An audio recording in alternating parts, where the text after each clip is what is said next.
Good morning students. Today's topic is absorption by root. I think this is a continuous class. In our previous class we already discussed about the diffusion and osmosis. So today we will discuss about the other definition from this chapter. So my dear students, today what I am going to teach you, you listen it carefully and try to understand, because this what I am going to teach you, that is very important for your board exam. So first definition is your imbibation. What do you mean by imbibation? Imbibation means it is a process in which the living cell as well as dead cells absorb the water and swellen up. Again I am repeating, imbibation is a process in which the living cell as well as the dead cells of a plant absorb the water and swellen up. The best example you can observe in your rainy season. What happened in rainy season? We are not able to close the door in the rainy season. Why?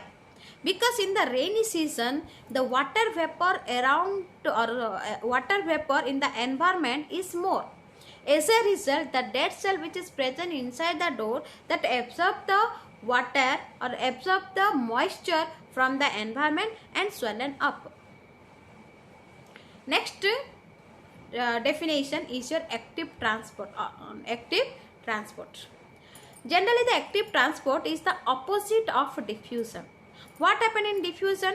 What we about diffusion we already learnt. So what we discussed, that in diffusion the molecules are moves from higher concentration to lower concentration. But in active transport what happened? The molecules are moves from lower concentration to higher concentration. Now here I will ask one thing. Whenever we are climbing up the staircase and moving down from the staircase, in which process we feel so tired? Obviously in climbing up the staircase, because we are going from lower to higher, and at that time we require energy. That means whenever the molecules are moves from lower concentration to higher concentration, at that time they require energy. So exactly in active transport what happened? What is the definition of active transport? The movement of molecules from lower concentration to higher concentration by acquiring energy. That is known as your active transport. Next one is your turbidity and flaccidity. What do you mean by turbidity and flaccidity? Here you can see that in turbidity how the cells are, and in flaccidity how the cells are. In turbidity, what do you mean by turbidity? Turbidity means stiffness. What is the meaning of flaccidity? Means the cells are not stiff. That is known as flaccidity. So in turbidity what happened? The cells absorb the water and swellen up and become stiff. That is known as turbidity. But in flaccidity what happened? The cells lost the water and shrinking due to the loss the water. That is known as flaccidity. So again I am repeating, in turbidity the cells absorb the water and swellen up. That is known as turbidity. Flaccidity means the cells lost the water and become shrinking. That is known as flaccidity. Next one is your plasmolysis and deplasmolysis. What do you mean by plasmolysis? Plasmolysis is the process in plant cell where the protoplasm or cytoplasm of the cell becomes shrinking and comes away from the cell wall. That means you can see here how the shape of the normal cell. Here you can see that what is the shape of the normal cell. In normal cell the cytoplasm is near the cell wall, but when after plasmolysis what happened? How the cells are? You can see here the cytoplasm comes away from the cell wall. How it possible? We already learnt about the three type of solution. One is your isotonic, hypotonic and hypotonic. So what happened in hypotonic? When the cells are placed in the hypotonic solution, as the solution is concentrated, That's why it contains less amount of water. As a result, the cell which is present inside the water which is present inside the cell, that will comes out. As a result, the cells are shrinking. The cells are shrinking means what? The protoplasms are shrinking and comes away from the cell wall. That is known as plasmolysis, and the cell is known as plasmolyzed cell. So what is plasmolysis? When we put one cell inside the hypotonic solution, at that time the cells or the water which is present inside the cell, that will comes out. As a result, the cells are shrinking, and as it shrinks, that's why the cytoplasm which is present inside, that will comes away from the cell wall.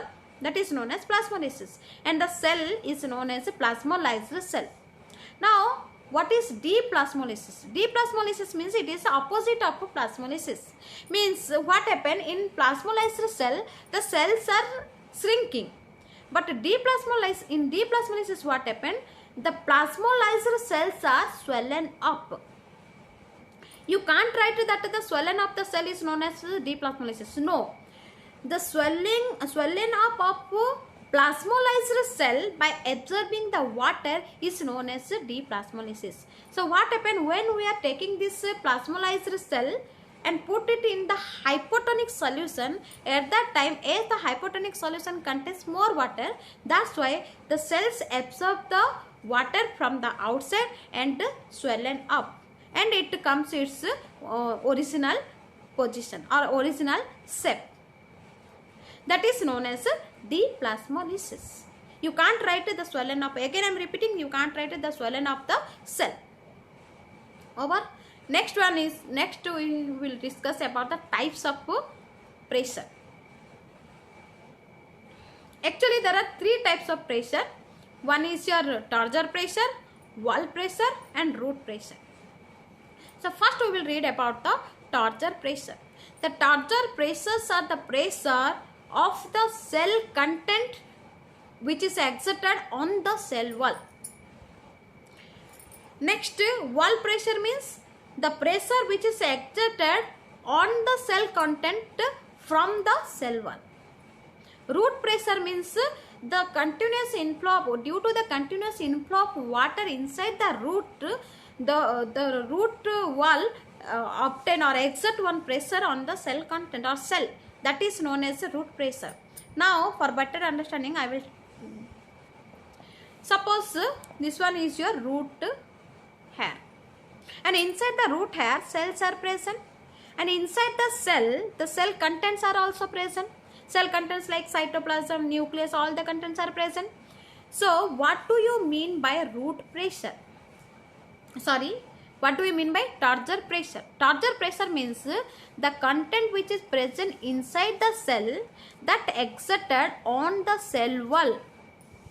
That is known as torsion pressure. Torsion pressure. Then what do you mean by wall pressure?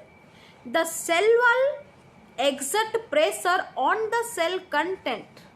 The cell wall exert pressure on the cell content is known as your wall pressure. Wall pressure. Then what do you mean by root pressure? When the water is continuously inflow inside the root hair cell, at that time it put one or it exert one pressure on the cell content which is present inside the cell. That is known as root pressure. So this is all about your three types of pressure. Next we will read about the guttation. What do you mean by guttation? Guttation means we know that there are three types of opening present in your plant. First opening is your stomata, which is present on the leaves. One is your stomatal opening. Next one is your the openings which is present on the older plants. That one is your lenticles. That one is your lenticles. Next one is your another pressure, another opening. That one is present on the margin of the leaf. That is known as hydrothorax. Hydrothorax. So in morning time you can observe that from the leaves or from in the margin of the leaves some water droplets you will find. That is the loss of water from the hydrothorax or from the margin of the leaves as a droplet, that is known as your guttation. Again I am repeating, the loss of water as a water droplet from the hydrothorax is known as guttation. Next one is your bleeding. Generally you can find that in the plant, in the what happened in your stems. Whenever we will cut that stem, this one is your stem. So whenever we cut the stem in the middle or from the middle, what happen? Some fluids will comes out. Jelly like fluids will comes out. That is known as your bleeding. That means the waters are comes as like a bleeding. So this is all about the definition. If you will go through this definition, then definitely you will get all the answers from the chapter absorption by root. So in our next video or in our next class, we will read about the next chapter. Thank you. Have a nice day.